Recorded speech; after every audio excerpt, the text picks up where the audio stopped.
মেয়েটি পূর্ণার মাথায় হাত রেখে নিচু স্বরে ডাকে। বোন। পূর্ণা থেমে যায়, তার কান্না থেমে যায়। সে মেয়েটিকে ছেড়ে দেয়, বড় বড় চোখ করে মেয়েটির দিকে তাকায়। সে আবারও ভুলে গিয়েছে সে জেলে। এখানে কোনোভাবেই রাফাত আসতে পারে না। পূর্ণা মেয়েটিকে বলে। সরি। মেয়েটি পূর্ণার হাত ধরে বলে, কোনো ব্যাপার না, তোমার কষ্ট দেখে আমার ভেতর পড়ে যাচ্ছে। জীবনে অনেক খুনি দেখেছি, কিন্তু তোমার মতো কাউকে দেখিনি। একজন খুনি কখনো কাউকে এত ভালোবাসতে পারে? তুমি সত্যি অন্যরকম বোন। তুমি যে বাধ্য হয়ে খুন করেছো তা দেখেই বোঝা যাচ্ছে। অনুতপ্তের আগুনে পুড়ছো, আবার ভালোবাসার বিরহে চলছো। আল্লাহ তোমার ভেতরে শান্তি দিক। আমি জানি না আমার মতো পাপীর ডাক আল্লাহ শুনবে কি না, কিন্তু যদি আমার কথা আল্লাহ শোনে তাহলে আমি বলবো আল্লাহ তোমার শান্তি দিক। তোমার ভালোবাসা তুমি অতি শীঘ্রই পেয়ে যাবে। আপনি খুব ভালো। আমার জন্য আপনার ঘুম ভেঙে গেল। আপনি ঘুমান আপু। মেয়েটি কথা বাড়ায় না, সে গিয়ে শুয়ে পড়ে। পূর্ণা উঠে দাঁড়ায়, হেঁটে এসে লোহার গাঢ় দিয়ে মাথা টাকায়, তারপর সুর ধরে। তোমাকে ছেড়ে আমি কি নিয়ে থাকবো, মনটাকে সরিয়ে কোন কানে রাখো, ও মন মানে না, মন মানে না, তোমাকে ছেড়ে আমি কি নিয়ে থাকবো, মনটাকে সরিয়ে কোন কানে রাখবো, মন মানে না, ও মন মানে না, যেখানে চোখ মেলি যেদিকে তাকাই সবখানে তোমাকেই খুঁজে আমি পাই, যেখানে চোখ মেলি যেদিকে তাকাই সবখানে তোমাকেই খুঁজে আমি পাই, তোমাকে ছেড়ে আমি কি নিয়ে থাকবো, মনটাকে সরিয়ে কোন কানে রাখবো, মন মানে না, মন মানে না, একা একা থেকে আমি বুঝেছি এখন তুমি নেই যে জীবনে সে হলো মরণ, একা একা থেকে আমি বুঝেছি এখন তুমি নেই যে জীবনে সে হলো মরণ, তোমাকে ছেড়ে আমি কি নিয়ে থাকবো, মনটাকে সরিয়ে কোন কানে রাখবো, মন মানে না, মন মানে না, ও মন মানে না, আমার মন মানে না। পূর্ণার গান শেষ করে চোখ বন্ধ করে চোখের পানি ফেলে। গানের প্রতিটি কথা যেন তার অন্তরে গিয়ে লেগেছে। শ্বাস নিতেও কষ্ট হচ্ছে, মাথা ভনভন করছে, বুকটা ফাঁকা ফাঁকা লাগছে। মনে মনে ভাবছে স্বপ্নটা যদি একটু দীর্ঘ হতো তাহলে হয়তো সে আরও কিছুক্ষণ রাফাত এর নিকট থাকতে পারত। পূর্ণার গানে সকল কয়েদি জেগে গিয়েছে, সকলের চোখে পানি। পূর্ণার ব্যথায় তারাও ব্যথিত। এতটুকু একটা মেয়ে কত যন্ত্রণাই না বুকে নিয়ে ঘুরে বেড়াচ্ছে। পূর্ণার পাশের মেয়েটি এসে পূর্ণাকে শুইয়ে দেয়, তারপর মাথায় হাত রেখে বলে, তুমিও ঘুমাও বোন, আর কেঁদো না। এত কাঁদলে অসুস্থ হয়ে পড়বে, তখন এইখান থেকে বেরিয়ে ভাইয়ের কাছে যাবে কি করে? শান্ত হও বোন, একটু ঘুমানোর ট্রাই করো। পূর্ণা ফুঁফিয়ে কাঁদছে। তার আর সহ্য হচ্ছে না এই বিরহ যন্ত্রণা, সে আর বইতে পারছে না। খুব কষ্ট হচ্ছে। ভালোবাসা কেন এত যন্ত্রণা দেয়, কেন? এসব ভাবতে ভাবতে আর কান্না করে ক্লান্ত শরীর নিয়ে পূর্ণা ঘুমিয়ে পড়ে। পাখির ডাক, সূর্যমামা এখনও ওঠেনি, তবে পাখিরা তাদের দায়িত্ব পালন করতে দাঁড়িয়ে পড়েছে। প্রতিদিনকার নিয়ম অনুযায়ী তারা উঠে ডাকাডাকি শুরু করেছে, যেন সবাই উঠে পড়েছে। ভোর হয়েছে, নামাজ আদায় করে বেশি বেলা করে ঘুমানো ঠিক না। পাখিরা তারই ইঙ্গিত বহন করছে। পাখির ডাকে মিহুর ঘুম ভাঙে। আজ শুক্রবার, তার ডিউটি নেই, তবুও তাড়াতাড়ি উঠেছে, কারণ আজ সে চৌধুরী বাড়ি আসবে। এই বাড়ির মানুষের অবস্থা খুবই শোচনীয়। এক ছেলে হারিয়েছে, আর এক ছেলে প্রেমিকার শোকে পাগল প্রায়। সব দিক নিশ্চয়ই একা বনলতা সামলে দিতে পারছে না। মিহু উঠে বিছানা থেকে নামতে নিলে তার ফোন বাজে। সে মোবাইলটা হাতে নিয়ে দেখে রিয়ানের কল। মিহু ভ্রু কুঁচকে বলে, এত সকালে এই বেকুবে কল করেছে কেন? কি হলো তার আবার? মিহু দ্রুত কল রিসিভ করে। ওপাশ থেকে রিয়ান হাঁপাতে হাঁপাতে বলে। মিহু, কোথায় তুমি?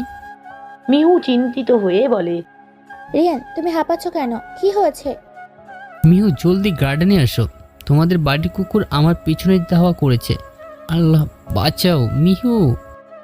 মিহু হাসবে না কাঁদবে বুঝতে পারছে না। এত সকালে রিয়ান ওদের বাড়িতে কি করে, আর এসেই বিপদে পড়েছে। নিশ্চয়ই টুলু টুলু ওর পথ আটকেছে।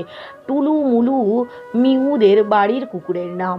মিহু গায়ে ওড়না নিয়ে দৌড়ে নিচে নামে। মিহুর মা মিহুকে এইভাবে দৌড়াতে দেখে হা হয়ে তাকিয়ে থাকে। এই মেয়ের কি হলো, এইভাবে দৌড়াচ্ছে কেন? মিহু দৌড়ে গার্ডেনে যায়। গিয়ে দেখে রিয়ান বেঞ্চে বসে টুলু মুলুকে লেগ পিচ খাওয়াচ্ছে, যা দেখে মিহুর মেজাজটাই বিগড়ে যায়। সে হুঙ্কার দিয়ে বলে, রিয়ান, এটা কেমন মজা? রিয়ানের হাত থেকে লেগ পিসটা পড়ে যায়। সে ভয়ে দু কদম পিছিয়ে যায়। তারপর টলু মলুকে বলে, যা বাপ, এদিকে যাই, আমি তোদের ম্যাডামের সাথে প্রাইভেট টক শেষ করে আসি। টলুমলু যেন সব বুঝলো। ওরা চলে গেল। রিয়ান ছুটে মিহুর কাছে আসে। মিহুর ধাক্কা দিয়ে রিয়ানকে সরিয়ে দেয়। রিয়ান কান ধরে বলে, সরি ম্যাম, এইবারের মতো মাফ করে দেন। মিহু উত্তেজিত হয়ে বলে, রিয়ান, তুমি জানো আমার কতটা টেনশন হচ্ছিল? টুলুমুলু যদি কামড়ে দিত তখন কি হতো? রিয়ান একটু অভিনয় করে বলে, কি আর হতো, হাইড্রোফাবিয়ায় ভুগতাম। মিহু রেগে রিয়ানকে মারতে শুরু করে। ইডিয়েট, অসভ্য, আমাকে জ্বালাতে খুব ভালো লাগে তাই না? আজ তোমার একদিন কি আমার? তুমি আমায় বললে না কেন তোমার টুলুমুলুর সাথে এখন সম্পর্ক ভালো? বলো, কেন বলনি? মিহু মারতে মারতে রিয়ানকে ঘাসের মধ্যে ফেলে দেয়। রিয়ান দুই হাত দিয়ে নিজেকে বাঁচানোর ট্রাই করছে, কিন্তু সে পারছে না। রিয়ান মিহুর হাত ধরে ওকে নিচে ফেলে দেয়। তারপর ওর উপরে উঠে বলে, এখন কোথায় যাবেন ম্যাডাম? খুব তো দিচ্ছিলেন, এখন আমি মারি? রিয়ান, নামো, কেউ দেখে ফেলবে। আপু চলে আসবে, তখন কিন্তু কেলেঙ্কারি হবে। প্লিজ রিয়ান, কথা শোনো। রিয়ান মিহুর দিকে ঝুঁকে বলে, আগে মনে ছিল না, এখন কেন ভয় শুনি? আর তোমার ওই খারুজ বাপকে আমি ভয় পাই না, ওকে? আচ্ছা, তাই নাকি? ডাকবো আব্বুকে? আব্বুর ভয়ে যে তুমি পেছনের গেট দিয়ে পালিয়ে এই বাড়ি ঢুকছো তা কি আমি জানি না? তোমার বাপ আমার কচু করবে, শালা খবিস একটা, সারাদিন পীড়া দেয়, একটু শান্তিতেও প্রেম করতে দেয় না। হঠাৎ পিছন থেকে একটা গম্ভীর স্বর ভেসে আসে। কি হচ্ছে কি এখানে মিহু? রিয়ান ভয়ে লাফ দিয়ে সোজা হয়ে দাঁড়ায়। চোখের সামনে মাহমুদ সাহেবকে দেখে রিয়ানের প্রাণটা যেন বেরিয়ে যাওয়ার উপক্রম। গলা শুকিয়ে কাঠ হয়ে গিয়েছে। সে ভয়ে কাচুমাচু হয়ে দাঁড়িয়ে আছে। আর মিহু, সে তো স্ট্যাচু হয়ে গিয়েছে। তার হাত পা কাঁপাকাঁপি শুরু হয়ে গিয়েছে। সে যেভাবেই ওদের দেখছে, না জানি তার বাবা এখন কি ভাবে। মাহমুদ সাহেব মেয়ের সামনে এসে রাগী কণ্ঠে বলে, কি করছিলে তোমরা এখানে? মিহু আমতা আমতা করে বলে, বাপি, তেমন কিছু না, তুমি ভুল বুঝছো বাপি। মাহমুদ সাহেব জোরে মিহুর গালে থাপ্পড় মারে। মিহু কান্না করে দেয়। চোখ ভিজে ওঠে তার। গাল ধরে সে দৌড়ে ঘরে চলে যায়। রিয়ান মিহুকে ডাকে। মিহু, রিয়ানের ডাক শুনে মাহমুদ সাহেব বলে, চুপ বেয়াদব, আর একটা কথাও নয়। তুমি আমার ছাত্র হয়ে আমার মেয়ের সাথে নোংরামি করো, আমার নামে বাজে কথা বলো, এখনই এই বাড়ি থেকে তুমি বেরিয়ে যাবে। স্যার স্যার, আপনি ভুল বুঝছেন, আমাকে বলার সুযোগ দিন, আমরা তেমন কিছু করছিলাম না। মাহমুদ সাহেব চিৎকার করে বলে, এখন কি আমি আমার চোখে অবিশ্বাস করব তোমার কথায়? দারোয়ান, দারোয়ান।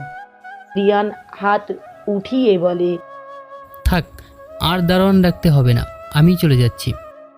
হ্যাঁ হ্যাঁ, যাও যাও, আমি এখনই তোমার মাকে কল করছি। কি শিক্ষা দিয়ে সে তোমায় বড় করেছে তা আমি একটু দেখি। রিয়ান রেগে বলে। খবরদার, আমার মাকে যদি উল্টাপাল্টা কিছু বলছেন তো আপনার খবর আছে। আমি ভুলে যাব আপনি আমার শিক্ষক। রিয়ান, তুমি আমাকে সাজাচ্ছ? যেটা আপনি মনে করেন, আর আমি চলে যাচ্ছি। যেটা আপনি মনে করেন, আর আমি চলে যাচ্ছি। মিহুর গায়ে যদি আর একটা হাত আপনি তুলেন তো আপনার হাত আমি ভেঙে দেব। মামুদ রাগে গজগজ করতে করতে বলে। বেয়াদব, অশিক্ষিত ছেলে, কোনো শিক্ষা নেই। আমার মেয়েকে আমি মেরে পঙ্গু করে রাখবো, তাতে তোমার কি? হ্যাঁ, আপনার মেয়ে, তবে সে আমার ভালোবাসা। খুব শীঘ্রই বিয়ে করে ঘরে তুলব, বলে দিয়ে গেলাম। কথাটা বলেই রিয়ান চলে যায়। মামুদ এই রাগে শরীর জ্বলছে। সে এত দ্রুত পায়ে ঘরে আসে, চিৎকার করে বলে। মাহমুদা, মাহমুদা, কোথায় তুমি? মামুদা কাঁপতে কাঁপতে ড্রয়িংয়ে আসে, এসে বলে। জি, ডাকছেন আমায়? মামুদ সাহেব চিৎকার করে বলে। আজ থেকে তোমার মেয়ের বাইরে যাওয়া বন্ধ, আর মোবাইলটা ওর কাছ থেকে নিয়ে নেবে। সব ধরনের যোগাযোগ থেকে ওর বিচ্ছিন্ন থাকবে। নির্লজ্জ মেয়ে, ওর জন্য লজ্জায় আমার মাথা কাটা যাচ্ছে। শয়তান মেয়ে, ঠিক তোর মতো হয়েছে, যেমন ছিলি তুই। কি বলছেন এসব? মামুদ শাসিয়ে বলে। চুপ, একদম চুপ, কথা বলে এইখানে কেড়ে দেবো। যা বলছি তাই কর। মামুদা কাঁপতে কাঁপতে উপরে চলে যায়। ঘরে গিয়ে দেখে মিহু রাগে ফুঁসছে। মামুদা মেয়ের হাত ধরে। মিহু রাগ দেখিয়ে বলে। আম্মু, বাপি তোমায় আবার বকছে না? ওই লোক নিজেই কি ভাবে? সর্বা ওনার মুখোশ আমি সবার সামনে খুলে দিব। শয়তান লোক একটা। মামুদা মেয়ের মুখ চেপে ধরে বলে। হুশ মিহু, এভাবে বলিস না মা, তোর বাপি শুনতে পাবে। ওনার ক্ষতি আমি চাই না। শুধু তোমার জন্য আমি মুখ বুঝে আছি, নইলে ওনাকে আমি গারদে ভরতাম। আমার মাকে উনি কত আঘাত করে, কত মারে। নারী নির্যাতন কেসে আমি ওনাকে ফাঁসাতাম। বদ লোক একটা। কি দোষ ছিল তোমার? একটাই তো, তুমি বিয়ের পর তোমার বন্ধু ছেলের সাথে দেখাতে গিয়েছিলে। প্রেমিক তো ছিল না, জাস্ট বন্ধু ছিল, তাতেই এত দোষ? ওই লোকটার মাও তো তোমায় কম বাড়িনি আম্মু। তুমি শুধু একবার বলো, আমি ওনার কিচ্ছা খতম করে দিব। মামুদা ভয় পেয়ে বলে। থাম মিহু, আল্লাহর দোহাই লাগি তোর, থাম। এভাবে বলিস না, উনি শুনতে পাবে, তখন আবার ঝড় উঠবে। আমার কথা শোন মিহু, কয়েকদিন তুই বাড়ির বাইরে যাস না। তোর মোবাইলটা আমাকে দিয়ে দে। কেন দিব না? লক্ষ্মী মেয়ে আমার, এমনটা করিস না। তুমি যাও আম্মু, আমি এইগুলোর একটাও শুনবো না। তখন সেইখানে উপস্থিত হয় মামুদ সাহেব। সে রেগে বলে। কি করবি তুই, শুনবি না? দাঁড়া, দেখাচ্ছি মজা। কথাটা বলে সে মামুদার চুল খামচে ধরে, বলে, তোর মেয়েকে কথা শুনতে। মিহু চিৎকার করে বলে। বাপি প্লিজ, আম্মুকে ছেড়ে দাও প্লিজ বাপি। মামুদ কথা শোনে না। সে মামুদার গলা চেপে ধরে বলে। তুই শুনবি কি না? মিহু কি করবে বুঝতে পারে না। এইদিকে মামুদার চোখ উল্টে আসে। মিহু উপায় না পেয়ে বলে। মানবো, সব শুনবো, তুমি এমন করো না।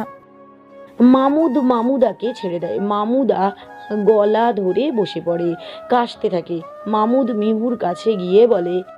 আমি জানি তো তোর দুর্বলতা কোথায়। কি করলে তুই সব কিছুতে রাজি হবি? কথাটা বলে মামুদ চলে যায়। মিহু মায়ের কাছে গিয়ে তাকে জড়িয়ে ধরে। আম্মু, মামুদা ও মিহু দুজনেই কাঁদতে থাকে।